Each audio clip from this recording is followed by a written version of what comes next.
जिन persons का Mars third house में बैठा हुआ होता है उनको सपोर्ट बहुत जल्दी मिल जाता है, बहुत इजीली मिल जाता है।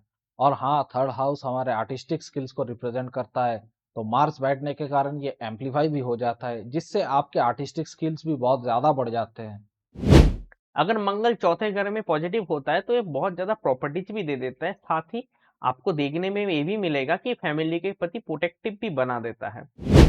मार्स इनिशियली आपका पैसा कमाने में बहुत ज़्यादा दिक्कत करता है, लेकिन बाद में आपको बहुत ज़्यादा धनवान भी बना देता है। मंगल आपको बहुत बलवान बनाता है। इसमें जनरली क्या होता है, आप अपने शत्रु के ऊपर विजय प्राप्त कर लेते हैं। सिक्स हाउस में बैठा मंगल आपको एक अच्छा डॉक्टर या फिर अच्छा वकील भी बनाता है। जो लोग चार धाम की यात्रा करना चाहते हैं उनको फंड करना चाहिए और उग्र देवी और देवताओं का पूजा करना चाहिए। नमस्ते दोस्तों, आप सभी का स्वागत है हमारे channel Astro 90 where astrology simplified for you.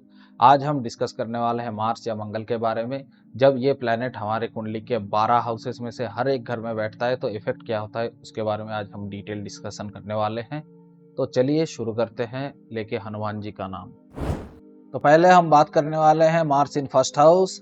Usually जिनका मार्स फर्स्ट हाउस में बैठता है वो फिजिकली फिट होते हैं। अगर वो फिजिकली फिट नहीं होते हैं तो उनके अपने हेल्थ पे फोकस करना चाहिए, क्योंकि ये बाद में दिक्कतें दे सकते हैं। और हाँ, मार्स के साथ कोई एक और प्लैनेट बैठना चाहिए शनि को छोड़ के, क्योंकि अगर मार्स अकेला पड़ जाता है तो थोड़ा वीक हो जाता है। अगर कोई दूसरा प्लैनेट उसके साथ फर्स्ट हाउस में बैठ जाए तो वो स्ट्रॉन्ग रिजल्ट्स और अच्छे रिजल्ट्स देता है। मार्स जब फर्स्ट हाउस में होता है तो आपको जनरली तामसिक खाने की तरफ अट्रैक्ट करता है, लेकिन आपको तामसिक खाना खाना नहीं है, आपको उससे दूर रहना है। जिनका मार्स फर्स्ट हाउस में होता है उनके यूजुअली भाई बहन होते हैं।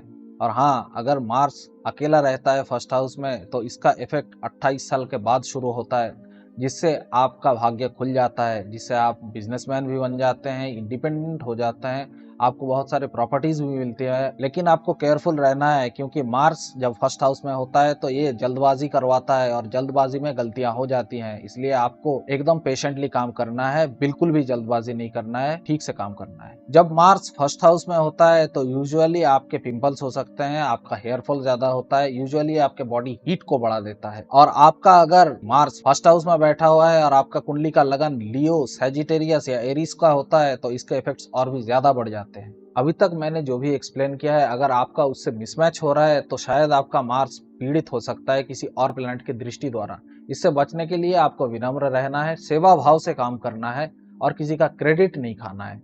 Mars in second house. Mars जब आपके सेकेंड हाउस में बैठ जाता है तो ये आपके वाणी को और आपके फूड हैबिट्स को इफेक्ट करने लग जाता है। हाँ, इसके कारण आपका बात बहुत कड़वा हो जाता है और आपको स्पाइसी फूड खाने का आदत हो जाता है। और इन्हीं आदतों के कारण आपका प्रॉब्लम्स हो सकता है, आपके अल्सर हो सकते हैं पेट में, और आप डिफिकल्ट सिचुएशंस में भी पड़ सकते हैं आपके कड़वा बोली के लिए। अगर आपका सेकंड हाउस राहु द्वारा प्रभावित हो जाता है, इस केस में मार्स बैठा हुआ है उसमें, तो फिर आपको ड्रिंकिंग, स्मोकिंग और प्याज खाने का आदत हो जाता है। इस केस में मार्स आपके सेकंड हाउस में बैठा हुआ है और उसका दृष्टि स्ट्रेट आपके 8th हाउस में बढ़ रहा है, जिसके कारण आपके हेल्थ रिलेटेड इश्यूज हो सकते हैं, जैसे पाइल्स हो जाना या फिर अल्सर हो जाना या फिर आपके ब्लड रिलेटेड इश्यूज भी हो सकते हैं। अगर आपको इससे बचना है तो आप किसी दूसरी फैमिली का हेल्थ के टाइम पे क्राइसिस जो हो रहा है उनका, उस टाइम पे आप उनको हेल्प कीजिए, तो आपका हेल्थ सही रहेगा। हमारा कुंडली का सेकंड हाउस हमारे फैमिली और रिलेटिव्स को रिप्रेजेंट करता है, और इस केस में मार्स उसमें बैठा हुआ है तो आपको आपके फैमिली से बहुत ज्यादा अटैचमेंट होगा या फिर आपके फैमिली में बहुत सारे कलेशे होंगे। मार्स इनिशियली आपका पैसा कमाने में बहुत ज्यादा दिक्कत करता है, लेकिन बाद में आपको बहुत ज्यादा धनवान भी बना देता है। अगर आपका मार्स सेकंड हाउस में बिगड़ा हुआ है तो आप भगवान कार्तिकेय का पूजा कीजिए और ब्लड डोनेशंस कीजिए, तो फिर आपका ये नेगेटिव इफेक्ट जो है वो कम हो जाएगा। Mars in third house. Mars जब आपके तीसरे हाउस में बैठ जाता है तो इसको सबसे ज्यादा शुभ माना जाता है, क्योंकि मार्स को अपने पराक्रम दिखाने का पूरा मौका मिलता है इस हाउस में। ये यूजुअली एंटरप्रेन्योर्स या फिर बिग बिजनेसमैन वालों की कुंडली में देखा जाता है। जिन पर्सन्स का मार्स थर्ड हाउस में बैठा हुआ होता है उनको सपोर्ट बहुत जल्दी मिल जाता है, बहुत इजीली मिल जाता है। और हाँ, थर्ड हाउस हमारे आर्टिस्टिक स्किल्स को रिप्रेजेंट करता है, तो मार्स बैठने के कारण ये एम्पलीफाई भी हो जाता है, जिससे आपके आर्टिस्टिक स्किल्स भी बहुत ज़्यादा बढ़ जाते हैं। इन लोगों के छोटे भाई बहन होते हैं और ये अपने छोटे भाई बहनों के प्रति बहुत ज़्यादा जिम्मेदार भी होते हैं। अगर इनके छोटे भाई बहन या फिर छोटे सिबलिंग्स नहीं होते हैं तो फिर ये दूसरे किसी बंदे से या दूसरे किसी पब्लिक को छोटा भाई बहन बना लेते हैं। मार्स तीसरे घर में होने के कारण इनको मेंटल पीस कभी नहीं मिलता है। और हाँ, मार्स जब थर्ड हाउस में बैठ जाता है तो आपको घर का सुख नहीं देता है। ये लोग यूजुअली घर से दूर ही रहते हैं और घर के दूर ही सेटल होते हैं। मार्स इन फोर्थ हाउस जब जनरली मंगल चौथे घर में बैठता है, वो नीच के मंगल की तरह काम करता है। इसमें घर में कलेश होता है, मम्मी के साथ नहीं बनता है। बहुत टाइम ऐसा भी देखा जाता है कि इनका मम्मी नहीं होता है। साथ ही ये डोमेस्टिक वायलेंस भी करवाता है। मैरिज के लिए मंगल बहुत अच्छा नहीं होता है। फोर्थ हाउस आपके शांति का भी होता है, मानसिक शांति का। जब मंगल यहाँ पर बैठता है तो आप बेचैन रहते हैं, आपको घर में सबसे ज्यादा बेचैनी फील होता है। फोर्थ हाउस आपका चेस्ट भी होता है। जनरली इसमें क्या होता है कि आपको चेस्ट रिलेटेड बीमारी आता है। आपको तो सिगरेट बिल्कुल भी पीना नहीं चाहिए अगर आपका मंगल चौथे घर में होता है तो। अगर मंगल चौथे घर में पॉजिटिव होता है तो ये बहुत ज्यादा प्रॉपर्टीज भी दे देता है। साथ ही आपको देखने में ये भी मिलेगा कि फैमिली के प्रति प्रोटेक्टिव भी बना देता है। मंगल के कुछ उपाय मैं आपको बता देता हूँ। अगर चौथे घर में मंगल बैठता है तो आपको कुलदेवी या कुलदेवता की पूजा पाठ करना मैंडेटरी है। Mars in fifth house, Mangal generally जब फिफ्थ हाउस में बैठता है तो ये आपके पेट को इफेक्ट करता है। इसमें क्या होता है कि आपके पेट में गर्मी बहुत ज्यादा बढ़ जाती है, आपको पानी बहुत ज्यादा फ्रिक्वेंटली पीना चाहिए। साथ ही फिफ्थ हाउस आपका रिलेशनशिप का भी होता है। मंगल रिलेशनशिप में कलेश करवाता है। जनरली जिन पर्सन का मंगल फिफ्थ हाउस में होता है ना, उन लोगों को मस्कुलर लड़का या लड़की पसंद होता है। फिफ्थ हाउस से हम जनरली बच्चों को भी देखते हैं। मंगल एक क्रूर ग्रह है। फिफ्थ हाउस में बैठकर ये बच्चों को होने नहीं देता है। जब लड़का की कुंडली में बैठता है तो उनको रिप्रोडक्टिव ऑर्गन्स में दिक्कत आता है, और लड़कियों की कुंडली में जब मंगल फिफ्थ हाउस में बैठता है तो उनको पीसीओडी या फिर अलग तरीके के रिप्रोडक्टिव ऑर्गन्स वाले प्रॉब्लम्स होते हैं। जनरली अगर मंगल शुक्र के नक्षत्र में बैठता है तो ये एबॉर्शन भी करवा देता है।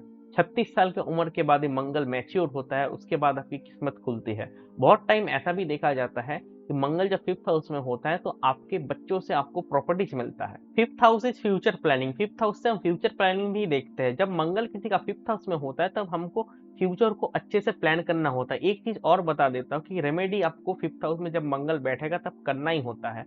आपको हमेशा मंगल के उपाय करने हैं। यहाँ पर उपाय इन द सेंस कि आपको मंत्र पढ़ने हैं। आप कोई भी मंत्र, चाहे वो हनुमान चालीसा हो या फिर चाहे वो बुध का बीच मंत्र हो, मंगल का बीच मंत्र हो। बुध भी यहाँ पर अच्छे तरीके से काम करेगा कि फिफ्थ हाउस में ना बुध एक कारक ग्रह की तरह काम करता है, तो आप इस तरीके के कोई मंत्र पढ़ सकते हैं। मार्स इन सिक्स्थ हाउस, जब मंगल सिक्स्थ हाउस में बैठता है तो हम कहते हैं कि मंगल अपने कारक भाव में बैठा हुआ है। ये पॉजिटिव रिजल्ट भी देता है और नेगेटिव रिजल्ट भी देता है। नेगेटिव रिजल्ट तब देता है जब मंगल राहु, शनि, केतु द्वारा पीड़ित होता है। कुछ पॉजिटिव रिजल्ट्स मैं बता देता हूँ। सिक्स्थ हाउस में बैठकर मंगल आपको बहुत बलवान बनाता है। इसमें जनरली क्या होता है कि आप अपने शत्रु के ऊपर विजय प्राप्त कर लेते हैं। सिक्स्थ हाउस में बैठा मंगल आपको एक अच्छा डॉक्टर या फिर अच्छा वकील भी बनाता है। साथ ही एक चीज आपको हमेशा ध्यान रखना होता है कि सिक्स हाउस में मंगल अगर खराब होता है तो वो एक्सीडेंट्स देता है, वो कर्जे भी आपको चढ़वा देता है, दुश्मन बहुत ज्यादा बढ़ा देता है। तो आपको देखना पड़ेगा कि आपका मंगल अच्छा है या मंगल बुरा है। मंगल जब आपके सिक्स हाउस में होता है और अगर नेगेटिव काम कर रहा है, जो मैंने आगे के पॉइंट्स कहे, आपने समझा है पॉइंट्स को और आप समझ रहे हैं कि वो नेगेटिव है मंगल आपके कुंडली में, तो आपको सेवा करना है। मंगल की चीजों के द्वारा आपको सेवा करना है। छठे भाव सेवा का होता है, इसलिए आपको सेवा ही करना है। अब मंदिर गुरुद्वारा में लाल कलर की खाने पीने की चीजें दे सकते हैं। मंदिर गुरुद्वारा में आप कुछ तरीके से फायर एक्सटिंग्यूशर हो या फिर आंख से रिलेटेड कुछ चीजों का जो प्रोटेक्शन देता है, उन चीजों का भी दान कर सकते हैं। मार्स इन सेवेंथ हाउस, हमारे कुंडली का सेवेंथ हाउस हमारे स्पाउस और हमारे बिजनेस को रिप्रेजेंट करता है। तो मार्स जब वहाँ बैठ जाता है तो ये हमारे स्पाउस को बहुत ज्यादा सेल्फ रेस्पेक्ट वाला बना देता है। नोट कीजिए कि सेल्फ रेस्पेक्ट और ईगो में डिफरेंस होता है, इसलिए सेल्फ रेस्पेक्ट और ईगो को आप मिक्स ना कीजिए। और इन पर्सन को बिजनेस करना चाहिए सोलो, किसी पार्टनर के साथ नहीं, वरना बहुत ज्यादा दिक्कतें हो जाएंगी। लेकिन अगर जुपिटर की दृष्टि इस पे पड़ जाती है तो फिर आपका पार्टनरशिप अच्छा चलेगा, आप पार्टनरशिप में भी बिजनेस कर सकते हैं। मार्स सेवेंथ हाउस में बैठने के कारण ये आपके सेकंड हाउस को देख रहा है, जो आपके बोली को रिप्रेजेंट करता है। तो आप ज्यादा कड़वा ना बोले, वरना आपको दिक्कतें हो सकती हैं।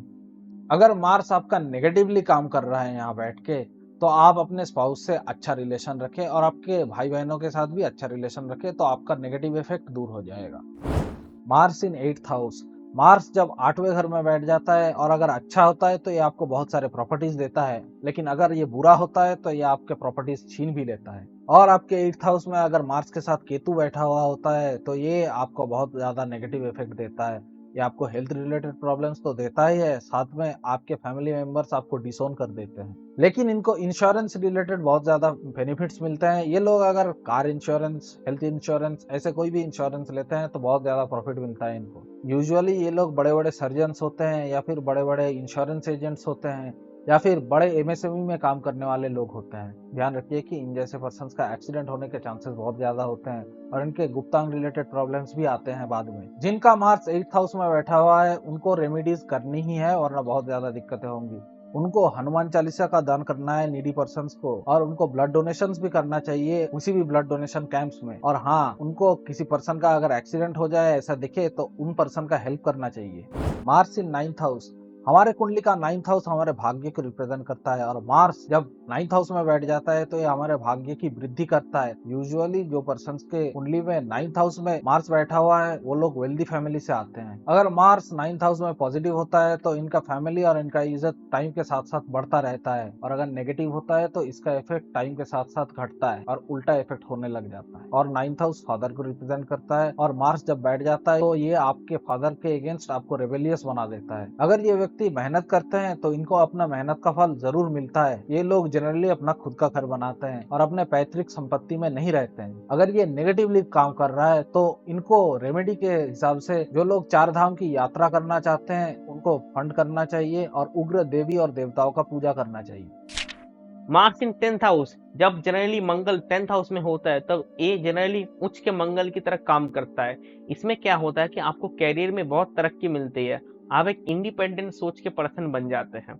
आपके कैरियर में दिन दुगनी रात चौगनी तरक्की होती है।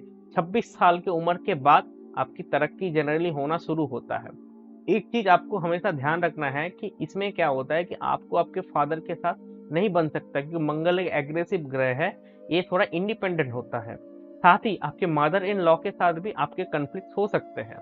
जब 10th हाउस में मंगल बैठता है आपको हमेशा अपने शरीर का ध्यान रखना है। हेल्थ इश्यूज आपको हो सकते हैं, उसके कारण आपको दिक्कतें आ सकती है।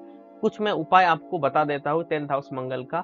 आपको मंगल के बीच मंत्र का पाठ करना है और आपको हनुमान चालीसा का पाठ करना है। मार्स इन 11th हाउस, जब मंगल 11th हाउस में बैठता है तो ये अच्छे रिजल्ट्स भी देता है और बुरे रिजल्ट्स भी देता है। मैं पहले थोड़ा इसमें बुरे में आ जाता हूँ। ये क्या करता है कि आपको हर चीज में ना जल्दबाजी में फंसा देता है। आप क्या करते हैं कि आप शॉर्टकट लेना शुरू करते हैं। आप बहुत टाइम शेयर मार्केट में पैसा लगा लेते हैं, फिर कोई भी बिजनेस का शॉर्टकट लेने की कोशिश करते हैं, जिसके कारण दिक्कतें बहुत बढ़ जाती है।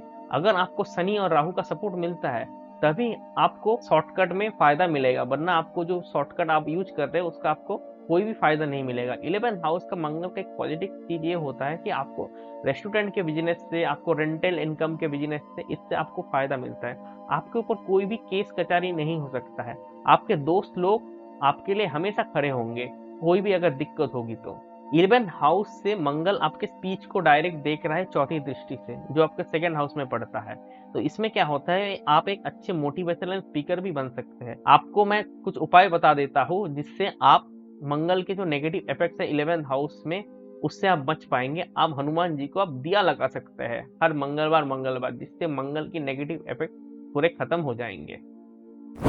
मार्स इन 12th हाउस, जब मंगल 12वें घर में बैठता है तब ये जनरली अच्छा नहीं होता है, क्योंकि ये अगर शनि और राहु द्वारा पीड़ित हो जाते हैं तो ये आपको जेल भी भेज सकता है। 12th हाउस आपका बेड प्लेजर भी होता है, आपका बेडरूम भी होता है। मंगल जब आपके बेडरूम में बैठ जाते हैं तो बेड प्लेजर को भी खराब करता है। और एक चीज है कि ये और भी एक दिक्कत देता है कि आपके पर्सनल लाइफ को भी बहुत डिस्ट्रॉय करता है, घर में कलेश करवाता है। मंगल जब 12th हाउस में बैठता है तब आपके ऊपर कर्ज भी बहुत चढ़ जाते हैं। मंगल 12th हाउस में बैठने का कॉम्बिनेशन बहुत अच्छा नहीं होता है। ये मंगल हालांकि आपको फॉरेन भी भेज सकता है 12th हाउस का मंगल, पर वहां पर भी जाकर आपको कुछ ना कुछ दिक्कतें तो आती ही है। आपको हमेशा एक ध्यान रखना है कि जब 12वें घर का मंगल आपके कुंडली में बैठा हुआ होगा तब आपको उपाय करना मैंडेटरी है। आपको क्या करना है कि आपको कैंची धाम विजिट कर सकते हैं, आप भैंसो देवी विजिट कर सकते हैं, या फिर आप किसी दूर का हनुमान जी का मंदिर भी विजिट कर सकते हैं जो आपके घर से बहुत ज्यादा दूर होगा। इससे मंगल के इफेक्ट थोड़े शांत होंगे। और आपको एक चीज ध्यान रखना है कि लाल कलर की चीजें या फिर लाल कलर का कोई भी डेकोरेशन आपके बेडरूम में या फिर आपके घर में नहीं होना चाहिए। तो आज के वीडियो में हमने कुंडली के 12 घरों में जहां पर मंगल इफेक्ट देता है अलग अलग तरीके से, उसके बारे में जाना है। इफेक्ट थोड़ा ऊपर नीचे हो सकता है क्योंकि अलग प्लैनेट्स मंगल को देख रहे होंगे या फिर मंगल के साथ बैठे होंगे, पर ओवरऑल पूरा कॉन्टेक्स्ट हमने समझा दिया है। आज के वीडियो में इतना ही। अगर आप लोगों को हमारा वीडियो पसंद आया है तो हमारे वीडियो को लाइक कीजिए और शेयर कीजिए। इस चैनल को आप सब्सक्राइब कीजिए और आप स्क्रीन में ये वीडियो देख पा रहे होंगे और ये भी एक वीडियो देख पा रहे होंगे जो आपके एस्ट्रोलॉजिकल नॉलेज को बहुत ज्यादा बढ़ा सकता है। चलिए मिलते हैं, धन्यवाद।